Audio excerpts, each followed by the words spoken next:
자, 오늘 본문 말씀을 같이 읽겠습니다. 사무엘상 6장입니다. 사무엘상 6장을 펴시고요, 21절까지 우리 같이 읽는데요, 교독하여서 읽겠습니다. 제가 먼저 읽겠습니다. 여호와의 궤가 블레셋 사람의 지방에 있은지 7달이라. 블레셋 사람이 제사장들과 복수자들을 불러서 이르되 우리가 여호와의 궤를 어떻게 할고 그것을 어떻게 본처로 보낼 것을 우리에게 가르치라. 그들이 가로되 이스라엘의 신의 궤를 보내려거든 거저 보내지 말고 그에게 속건제를 드려야 할지니라. 그리하면 병도 낫고 그 손을 너희에게서 옮기지 아니하는 연고도 알리라. 그들이 가로되 무엇으로 그에게 드릴 속건제를 삼을꼬? 가로되 블레셋 사람의 방백의 수요대로 금독종 5과 금쥐 5이어야 하리니 너희와 너희 방백에게 내린 재앙이 일반임이니라.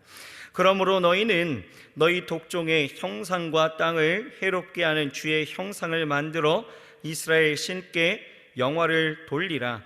그가 혹 그 손을 너희와 너희 신들과 너희 땅에서 경하게 하실까 하노라. 애굽인과 바로가 그 마음을 강팍케 한 것을 같이 어찌하여 너희가 너희 마음을 강팍케 하겠느냐. 그가 그들 중에서 기이하게 행한 후에 그들이 백성을 가게 함으로 백성이 떠나지 아니하였느냐.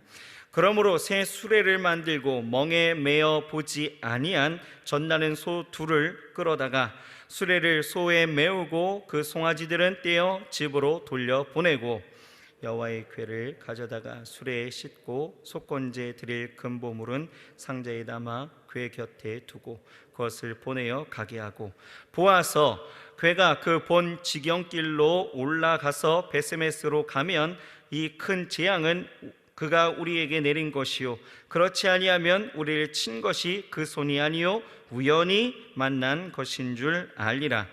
그 사람들이 그같이 하여 젖나는 소 2를 끌어다가 수레를 메우고 송아지들은 집에 가두고 여호와의 궤와 및 금쥐와 그들의 독종의 형상을 담은 상자를 수레 위에 실으니 암소가 베스메스 길로 바로 행하여 대로로 가며 갈 때에 울고 좌우로 치우치지 아니하였고 블레셋 방백들은 베스메스 경계까지 따라가니라. 베스메스 사람들이 골짜기에서 밀을 베다가 눈을 들어 궤를 보고 그것을 보임을 기뻐하더니 수레가 베스메스 사람 여호수 밭 큰 돌 있는 곳에 이르선지라. 무리가 수레의 나무를 패고 그 소를 번제로 여호와께 드리고 레위인은 여호와의 궤와 그 궤와 함께 있는 금보물 담긴 상자를 내려다가 큰 돌 위에 두매 그날에 베스메스 사람들이 여호와께 번제와 다른 제를 드리니라. 블레셋 5방백이 이것을 보고 그날의 에그론으로 돌아갔더라. 블레셋 사람이 여호와께 속건제로 드린 금독종은 이러하니 아솥을 위하여 하나요, 가사를 위하여 하나요, 아스글론을 위하여 하나요, 가드를 위하여 하나요, 에그론을 위하여 하나이며 드린 바 금지는 여호와의 궤를 놓은 큰 돌에 이르기까지의 모든 견고한 성읍과 시골 동리 곧 5방백에게 속한 사람의 모든 성읍에 수요되었더라. 그 돌은 베스메스 사람 여우사의 밭에 오늘까지 있더라. 베스메스 사람들이 여호와의 궤를 들여다 본고로 그들을 치사 50,000인을 죽이신지라. 여호와께서 백성을 쳐서 크게 살육하셨으므로 백성이 애곡하였더라.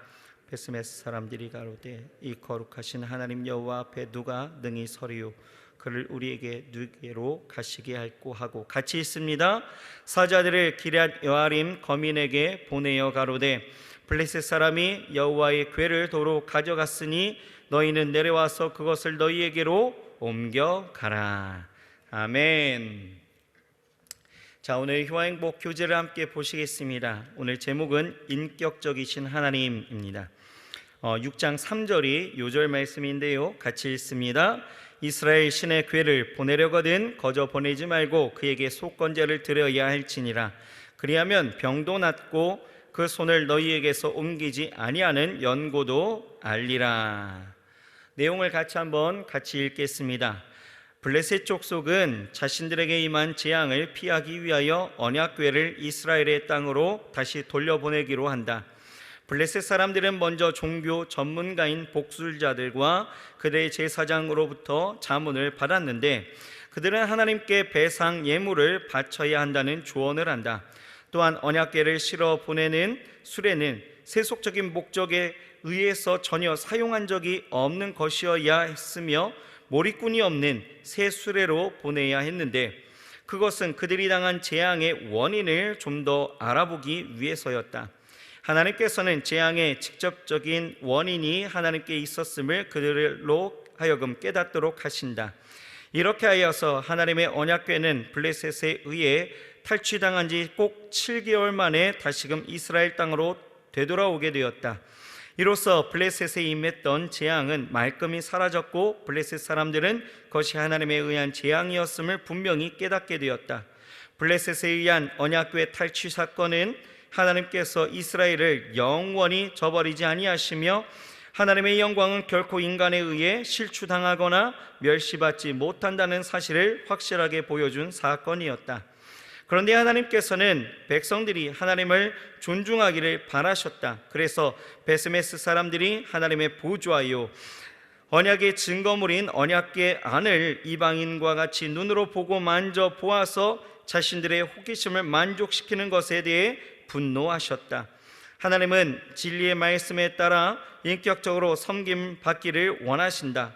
혹시 우리도 이처럼 우리 자신의 필요를 따라 자기 마음대로 하나님을 섬기고 있는지 아는지 살펴보아야 하겠다. 아멘. 자, 오늘 본문을 보게 되어지면 언약궤가 다시 돌아오는 과정을 말씀하고 있는데요. 이스라엘에게 어떤 일이 있었습니까? 블레셋과의 그 전쟁 중에 이스라엘 군사 4,000명가량이 죽임을 당하게 되어지자 이스라엘의 장로들이 여호와께서 왜 우리에게 이런 패배를 주셨는지에 대해서 원인을 찾을 때에 저들이 찾은 대책은 무엇이었던가요? 바로 언약궤를 가지고 가야 우리가 전쟁을 이길 수 있을 것이다 라고 생각을 했습니다. 왜 그렇습니까? 그렇게 하면은 하나님이 원수의 손에서 구원을 베푸실 것이라는 소망이 있었다라는 거죠. 그런데 그 전쟁에서 이스라엘은 3만이나 도륙을 당하게 되어지고 가지고 갔던 이 언약궤마저도 빼앗기게 되어집니다. 이 언약궤는 블레셋의 그 아스돗의 다곤의 신당에 모셔두게 되어졌고 다곤의 신상이 끊어지고 넘어지는 그 모습과 아스돗에 임한 그 독종의 그 재앙으로 인하여서 가드로 옮겨지게 되어졌고 또 그 가드에서도 독종의 재앙으로 환란이 임하자 이제 에그론으로 옮겨지게 되어집니다. 이 독종의 재앙이요 멈추지 않는 것이었죠. 이에 블레셋 방백들이 모여서 논의한 끝에 이것을 다시 본처 즉 이스라엘로 보내려하게 되어지죠. 이 모습들이 오늘 우리가 읽은 성경 말씀인 것입니다. 저는 오늘 이 7개월 만에 다시 이스라엘 땅으로 돌아가는 이 언약궤의 모습을 보면서 특히 이 언약궤와 속건의 제물을 싣고 가는 이 암소의 모습을 보면서 우리에게 주시는 하나님의 말씀을 함께 생각해 보고자 합니다. 자, 오늘 이 말씀이 우리에게 주시고자 하는 그 교훈은 무엇일까요? 첫 번째는 자의와 상관없이 순종으로 감당해야 되는 것이 성도가 져야 하는 사명이다 라는 것입니다. 사명에 대한 이야기예요. 자, 여러분 본문에서 전체적으로 전하는 두 암소, 이 소, 미물이라는 것, 이 미물을 통해서 교훈하는 면이 굉장히 크다라는 것을 우리가 볼 수 있는데요. 두 암소는 한낱 미물에 불과하지만 우리에게 참으로 많은 것을 생각하게 하는 것입니다. 그 가운데 가장 먼저 생각해 볼 수 있는 것이 바로 무엇이냐? 사명이라는 것입니다. 여러분, 사명이 무엇입니까? 사명이 무엇일까를 우리가 이 본문 말씀에 대해서 빗대어 생각해 본다면 사명이란 두 암소가 지고 끌고 가야 했던 수레와 같은 것이다 라고 이야기할 수가 있겠죠. 자기의 능력, 의지, 어떤 승낙의 여부와는 전혀 상관없이 메어 주시는 그 순간 져야 하는 것이 바로 사명이다 라는 것입니다. 그래서 이 사명이라는 것은요, 내 의지와는 상관없기 때문에 어찌 보면 불편할 수도 있고 부담스러울 수도 있고 또 어려운 것이 사실이에요. 하지만 여러분 보십시오. 형제들을 구원한 이 요셉도요, 자의와는 상관없이 애굽으로 끌려갔다라는 것이죠. 왜 그곳으로 끌려갔습니까? 형제들의 어떤 미움을 받아서입니까? 아니면 꿍꿍거려 주책 없이 그냥 형이나 또 아버지에게 다 말해서입니까? 아니다라는 것이죠. 하나님은 요셉을 통해서 야곱과 그 가족을 구원하시고 또 야곱의 가족을 통해서 민족을 이루시며 하나님의 그 구원의 사역을 전개하시려고 하나님께서는 그에게 사명을 주시고 요셉을 하나님은 선택하셨다라는 것이죠. 요셉의 자의와 상관없이 하나님이 메어주셨던 사명이었다는 거예요. 그 사명을 통하여서 이스라엘이라는 그들의 구원이라는 하나님의 그 놀라운 역사를 보이셨다라는 거죠. 여러분, 모세도 마찬가지입니다. 민족의 구원과 해방의 지도자라는 이 사명을 자의와는 상관없이 지게 되어졌다라는 것입니다.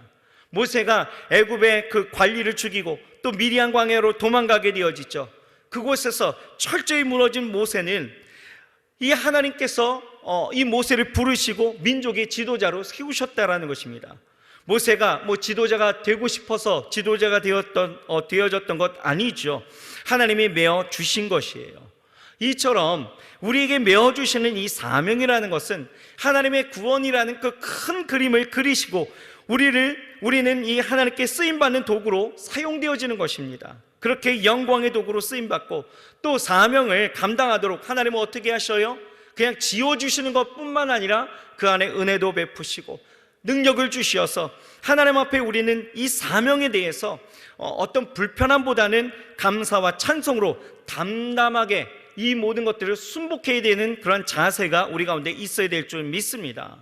사명이 주어지는 자리와 그 상황 속에서 무조건 여러분 거부하고 못한다라고 이야기할 것이 아니라 그것을 하게끔 하시고 그리고 그것을 위해서 능력과 축복과 은혜를 베푸시는 그 하나님의 섭리하심을 바라보면서 우리는 이 모든 주어진 메어진 이 모든 사명을 담담히 순복하며 나아가야 될 줄 믿습니다. 이것이 우리가 사명을 저해하는, 사명을 행하게 되어지는 그 원리를 우리에게 보이고 있다라는 것이죠. 자, 두 번째는요, 최악의 상황에서도 사명을 다하는 성도가 하나님께 드릴 충성의 모습을 우리에게 이 두 암소는 보여주고 있다는 것입니다. 12절을 보게 되어지면 이 베세메스로 가는 이 두 암소가 갈 때에 어땠습니까? 울면서 좌우로 치우치지 않았다라고 성경은 말씀하고 있다는 거죠. 그런데 사실 이 모습이요, 특별한 것이 이 암소들이 베세메스로 가는 데 있어서 네 가지의 악조건이 있었다는 것입니다. 첫 번째는요, 젖먹이 새끼를 두고 갔다라는 거죠. 이것은 우리가 자녀를 키워봤기 때문에 누구나 아는 어떤 그런 마음일 것 같습니다. 자녀를 두고 떠나야 한다? 떠나는 것으로 끝나는 거 아니었죠? 오늘 성경 보게 되어지면 그 두 암소로 뭐 했습니까? 번제를 드리잖아요. 그렇죠?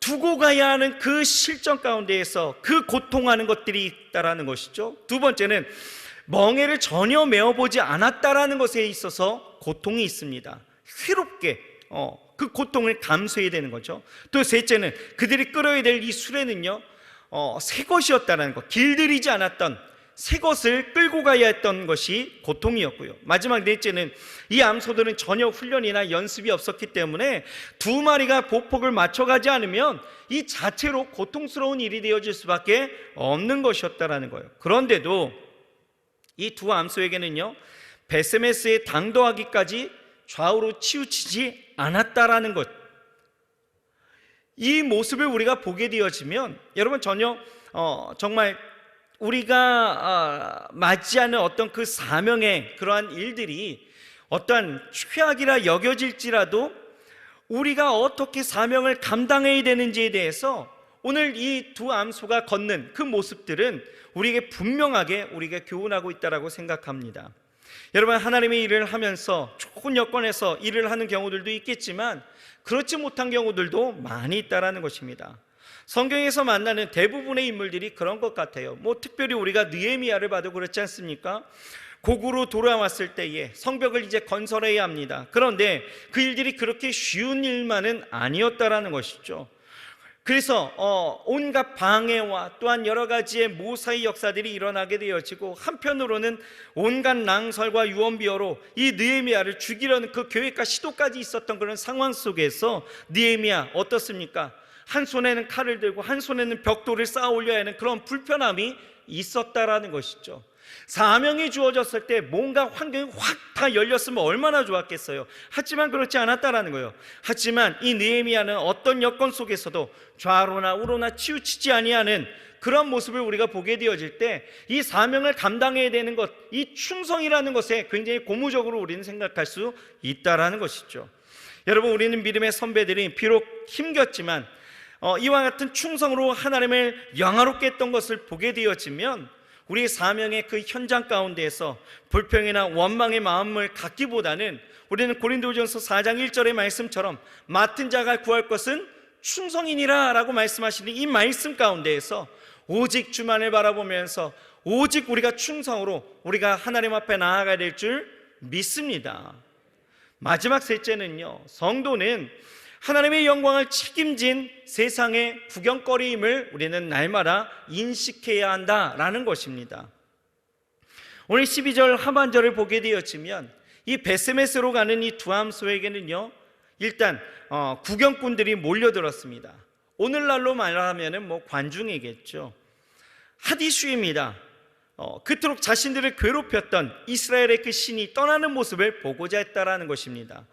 이들은 블레셋 5방백이었는데요, 이들이 이 두 암소의 행보에 관심을 가지고 지켜본 것은 왜 그랬습니까? 과연 이 재앙이 이스라엘의 신이 내린 재앙인지 아닌지를 보고 싶었다라는 거예요. 또 이 두 암소가 그렇게 되어졌을 때에 정말 베스메스로 온전히 갈 수 있는 것이냐 아니냐를 보고 싶었다라는 것이죠. 이들은 자신에게 임한 징계가 하나님으로 왔다라는 것에 대해서 정말 인정하고 싶지 않았기 때문에 아마 암소들이 중간에 멈추거나 서버리거나 또 송아지들이 그 송아지의 그 울음소리를 듣고 돌아서거나 혹은 엉뚱한 길로 들어서는 것을 아마 기대했을지도 모르겠습니다. 왜요? 자기들이 믿고 있었던 그 다곤의 신이 처참하게 무너졌던 그 모든 것들을 그들은 경험했기 때문에 그 현실을 부정하고 싶었던 것이죠. 그런데 이 두 암소는 어땠습니까? 묵묵히 제 길을 걸었다라는 거예요. 베스메스에 당도하기까지 이 두 암소는요, 그냥 온전히 좌로나 우로나 치우치지 아니하고 그곳으로 당도했다라는 거죠. 그렇기 때문에 에그론으로 돌아가지 않을 수 없었다라는 것이죠. 다시 말해서 그들은 인정하기 싫었지만 하나님의 존재와 그 심판을 인정하고 조용히 돌아섰다라는 것입니다. 한편 여러분, 관중 가운데에는 블레셋 5방백만 있었던 것은 아닙니다. 13절을 보게 되어지면 베스메스의 이스라엘 자손들 역시도 두 암소의 행보를 멀리서나마 관심 있게 지켜보고 있었는데 아마 이들 마음속에는요, 두 암소의 행보를 아마 격려하고 있지 않았을까 이렇게 생각을 하게 되어집니다. 그렇게 두 암소가 베스메스에 당도했을 때 누구보다도 이들을 기뻐했다라는 기록을 보아 이것이 의심의 여지는 없다라는 것이죠. 이렇게 두 암소의 행보는요, 극명하게 대비되어지는 두 무리가 있었다라는 것이에요.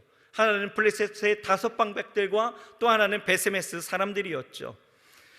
여러분, 이러한 관중은요, 베스메스로 향했던 이 두 암소에게 만 있었던 것은 아니에요. 무슨 얘기냐 하면 실상 믿는 우리 모든 성도들도 여러분, 믿지 않은 사람들이 우리를 그렇게 주목하고 있다는 것과 믿는 사람들이 우리의 모습을 주목하고 있다는 것에 우리는 두 관심이 우리 가운데도 쏠리고 있다는 것이죠. 아마도 믿지 않는 불신의 무리들은요, 우리의 그 믿음의 행보를 바라보면서 아마 이렇게 생각할 거예요. 예수 좋아하고 앉아있네, 세상을 믿음으로 산다고 이런 바보같이 사는 사람들은 어디 있겠어 라고 생각하면서 우리를 보고 있겠죠. 또 믿음의 사람들은 우리를 바라보면서 어떻게 이야기합니까? 당신의 삶을 축복하고 당신의 삶을 격려합니다. 어려움과 힘듦 속에서도, 고통하는 그 삶 가운데서도 바로 하나님의 말씀을 따라 나아가게 되어질 줄 나는 격려하고 당신을 칭찬합니다 라고 생각하면서 우리를 바라보고 있겠죠. 여러분, 이와 같이 두 암소에게 쏠렸던 이 관중의 모습들이 있었던 것처럼 여러분, 우리의 모습 속에서도 우리의 삶을 바라보는 두 무리의 그런 관중들이 분명히 있다라는 거예요. 이러한 삶 가운데에서 여러분, 우리는 어떻게 살아가야 될까요? 우리의 삶은요, 온전히 딱 한 가지면 됩니다. 무엇입니까? 우리 안에 살아계시는 하나님을 우리의 삶으로 그냥 보이면 되는 거예요. 믿음의 삶에서 좌로나 우로나 치우치지 않고 오직 우리의 삶의 목표, 하나님이 부르신 그 천국에 이르기까지 우리는 그 고통하는 가운데서도 묵묵히 걸어 나아가면 되는 것입니다. 우리에게 맡겨진 그 사명을 우리는 감당하면서 완주하는 이 모습이 우리 가운데 있어야 될 줄 믿습니다. 믿음의 사람들이 손가락질하고 조롱하여도 여러분 그거 상관없습니다. 우리는 묵묵히 우리에게 맡겨진 이 사명을 끝까지 완수하면 되는 거예요. 여러분 때로는 고독할 수도 있습니다. 때로는 어려울 수도 있어요. 하지만 우리의 믿음의 레이스를요 절대로 포기하지 마시고 날마다 주님이 이르기까지, 주님이 다시 오시는 그날에 이르기까지 우리는 날마다 승리하면서 살아가야 될 줄 믿습니다. 우리 저희 옆 사람에게 인사해 주십시오. 승리하세요 라고 인사하십시오. 격려해 주십시오. 승리하십시오. 끝까지 이 믿음의 레이스를 여러분 멈추지 말기를 주의 이름으로 축원합니다. 기도하시겠습니다. 하나님 감사합니다. 오늘 우리에게 주시는 이 말씀을 기억하길 소망합니다. 베세메스로 향하는 이 두 암소를 바라보면서 우리의 사명을 생각합니다. 그리고 우리가 나아가는 이 길 가운데에서 온전히 하나님께서 역사하시고 우리에게 이것을 질 수 있도록 날마다 능력과 은혜를 베푸실 것을 믿습니다. 하나님, 우리의 삶 속에서 어떠한 최악의 상황일지라도 온전히 우리가 드릴 것은 충성인 줄 믿사오니 충성하여 나아갈 수 있도록 주여 도와주시옵시고, 또한 많은 무리들이 우리에게 손가락질하고 조롱할지라도, 또한 믿음의 사람들이 우리가 격려하는 그 모습을 볼 때에 하나님, 우리의 이 믿음의 레이스를 절대로 포기하지 않게 하여 주옵시고, 좌로나 우로나 치우치지 않게 하시고, 오직 주 오시는 그날까지, 베세메스에 이르기까지, 우리가 천국에 이르기까지 믿음을 지키며 살아갈 수 있도록 역사하여 주시옵소서. 우리의 믿음 속에 날마다 하나님의 역사하심과 또한 하나님의 간섭하심이 일어나기도 하여 주셔서 절대로 하나님, 우리가 세상에 눈 돌리지 않게 하시고 그것에 타협하지 않게 하시고 그것을 바라보며 나아가지 아니하도록 주께서 인도하여 주시옵소서. 오늘도 그 믿음의 승리가 우리 가운데 있게 되어질 줄 믿사오니 우리의 삶의 자리에서 하나님의 영광 나타나게 하여 주옵소서. 예수님의 이름으로 감사하며 간절히 기도드렸사옵나이다. 아멘.